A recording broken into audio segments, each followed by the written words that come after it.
সাথে সাক্ষাৎ দেবেন, কারণ ওই ভাইরা আপনাদের অনেক আশা নেই, যারা কিন্তু আপনাদের জন্য একটি মাত্র ব্যবস্থা করেছে দোকানের সাথে সাক্ষাৎ করবেন।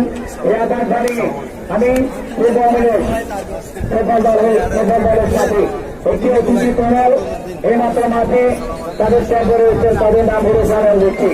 যারা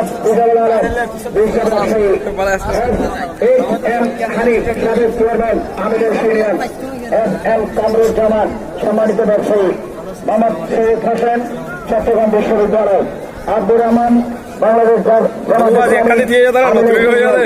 নাসির জানাব মেম্বার আমিরের রাস্তাঘাট, জনাব মোহাম্মদ ইলিয়াস বিশ্ব ব্যবসায়ী, মঞ্জুরুল ইসলাম বিশ্ব প্রবাসী, জনাব মোহাম্মদ রেবেল বিশ্ব প্রবাসী, আমি সদাগর বিশ্ব ব্যবসায়ী এবং সিদ্দিকী বিশ্ব ব্যবসায়ী। আমি পূর্বাবদেশ অতিথি প্যানেলকে এই টুর্নামেন্ট কমিটির তরফ থেকে অনেক অনেক অভিনন্দন শুভেচ্ছা জানি। আমি সেই উত্তর তোলাদলের দল হয়ে যে সমস্ত দলের কর্মকর্তা, টিম ম্যানেজার, কোচ এখানে উপস্থিত হয়েছেন, আমি সবাইকে টুর্নামেন্ট কমিটির তরফ থেকে আমি আপনার